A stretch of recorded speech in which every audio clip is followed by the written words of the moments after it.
Hey, how you doing? I'm going to go over quickly with you how to propagate your lemon trees or lemon bush. Propagate is nothing more than cutting off a limb, cleaning off the end of it, and putting it in some a growing medium, some peat moss or cocoa core, something like that, which you can find at big box stores. You leave it in that till it grows its roots, then you put it in the dirt. So don't let propagation sound so big and bad, because it's not. Just throwing a limb of a tree or a bush into some dirt and letting it grow. Regrowing a tree, regrowing a bush, regrowing a flower. That's what propagation is. Okay, but I'm going to be doing some propagation. I took 4 stems from my lemon bush here. It's a Meyer lemon. They should ideally be about 4 to 6 inches long, but I came up short here some kind of way. But we'll go with what we got. I'm going to clean off the ends of them and shave it down a little bit. If I can find my, there it is. Shave it down a little bit so I can propagate it.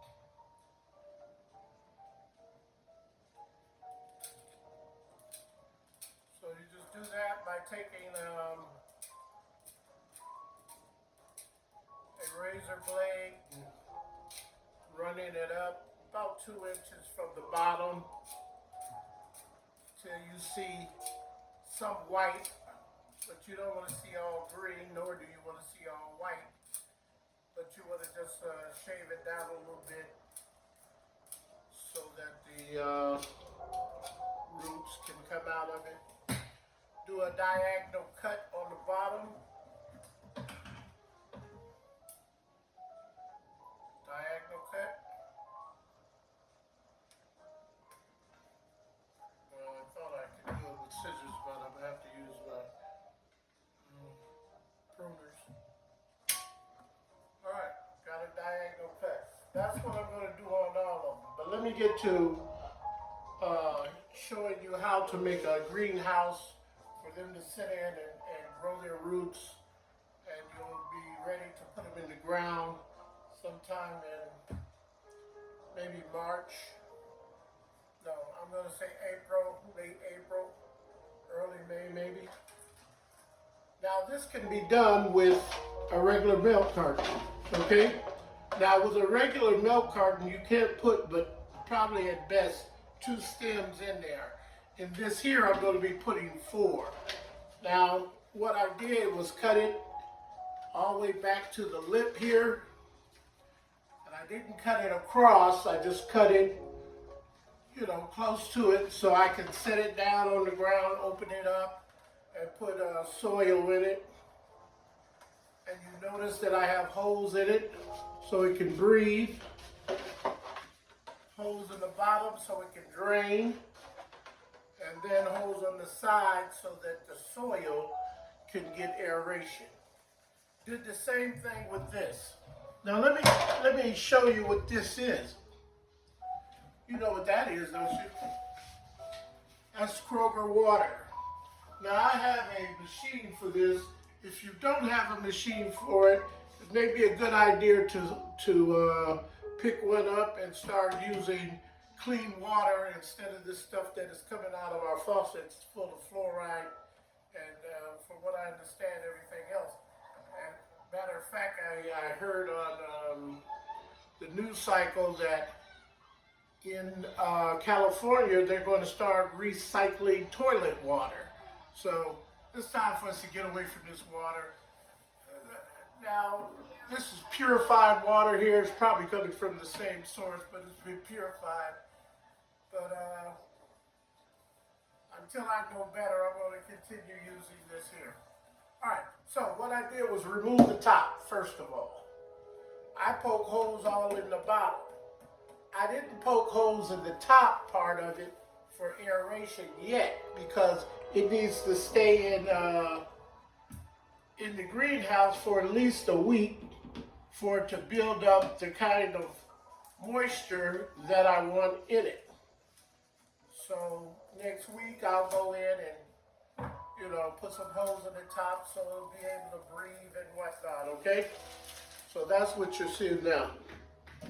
There you go. These are $4.95, I think. You get 4 gallons of water, 4.5 gallons of water. That's pretty good. It's cheaper than buying it by the gallon. Like the milk jug we had, I think they're like $1.29 now, and they're steadily going up. So you may want to invest in one of these. Now, if you decide not to get the machine, which I got from Walmart, it cost me about $89 when I got it. The cooler on it pooped out, but it's not important. But just buy this and put it, feed it into your gallon jug until it's all gone, and then you'll have you one of these. It'll be worth something to you. All right, now, what I did with this, I put holes all in the bottom of it so the soil can breathe. I cut it just the way I did the milk carton, leaving a lip on it that will hold it so I can transfer soil into it and be able to close it back up, put tape around it, and seal it. Now I went to the last rim on the bottom and I cut right in between, because when you're applying tape to this after you close it back up, when you apply tape to it, you want it airtight. So right in between the groove, so when I tape it back up, that last groove on the bottom, I don't know if you can see that, but that last rim on the bottom is where I'm going to apply my tape. So now what soil am I going to use? Because see, the living tree requires the soil or the medium to be acidic, more acidic than what we find in our soil here. It looks for an acidity of about 5 to 6, 7. It'll survive, but it'll be struggling. And you'll learn more about acidity later on. But what I'm going to do is, just to get the stems started, I'm putting in peat moss. As you can see, just mixing some peat moss. When you're using peat moss, kind of moisten it. Definitely moisten it before you apply it into your jug, because peat moss takes a long time to soak up moisture. So you'll put it in there thinking that it's a moist environment, or you'll water it thinking it's a moist environment, and it's actually still being absorbed by the peat moss. So don't forget to add water to it. You want its consistency, well, you see a few drops there, but you want its consistency like that. All right? So you want a pretty even consistency like that. Now what I did do is I had some more cactus soil potting mix, which is a citrus potting mix also. So I'm going to mix half peat moss and half of this citrus soil.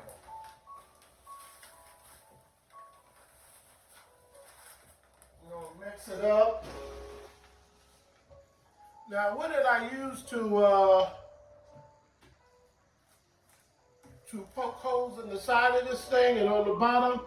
I used a heat gun. I'm not telling you to go out and invest in a heat gun, because I've heard of people just using a hot nail, get next to the stove, heat the nail up, have a pair of pliers, and as you poke a hole, heat the nail up again. You're going to smell the fumes from the plastic burning, just like I smelt it from the plastic burning on with the solder gun, or with the heat gun. Let me show you where it is. I got this from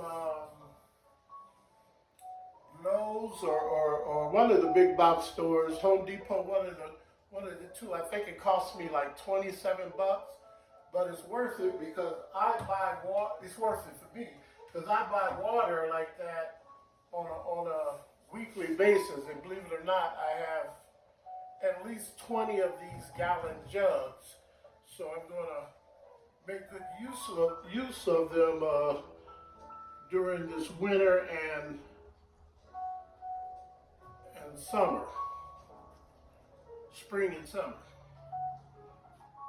So after you get it to where you want it, all you're going to do is get you some of this rooting agent. It helps the stem to root a little quicker. Stick the shaved one that has been cut on a diagonal down in this rooting agent, right? Once you got it good, let it sit there for a minute so the moisture can soak up the rooting agent. Take your finger, after you smooth it out a little bit, take your finger, push it down in there, and that's where you're going to put this stem, okay? So, as you can see, it's on there. Stick it down in there, push it down, and because of the moisture that is already in the greenhouse here, the soil being moist is going to allow it to stick straight up, and not fall over. You're going to have to keep an eye on this, especially the first week, because you want to make sure that there's enough moisture in there. It has to stay moist, but also you want to watch it to make sure that it doesn't become too moist, because when it becomes too moist and the soil stays soggy, the lemon limb will not last long, okay? So, then take you some tape. Where you had cut it in half, well, not in half, but where you had cut it at a third of it away, you want to apply tape to it. Now, I'm going to open this back up, so I'm not going to seal it all the way. But you're going to put in 4 stems on this, because this is a lot bigger than the gallon milk jug. And you can just set this to the side. Nothing's going to really happen with it that you can see, but it's going to be producing roots while it's down in there. And by May, you can pull it up and you'll see roots on the bottom. Then you can start planting it where you want to plant it. All right, so there you go. I got blueberries coming next. Thanks for your time. Oh,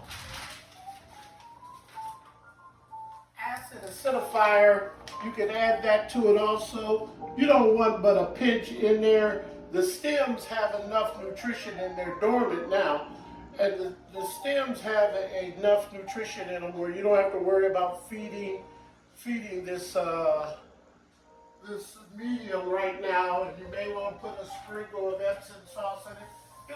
Hey, check on YouTube. They got all kind of recommendations. I don't use all of them. I use what I just told you I use. Now, once you get it in there, you want to wet that soil. So what I did, I got a crate right here. The crates you get for about $5. And what I'm going to do, well, I still need to add these two to make sure that the medium is good and moist. I'm going to dip it down into this water. Let it stay for about 3 or 4 minutes so it can really soak up in there. Bring it out, set it to the side, and let it drain. That's all to it. Good luck.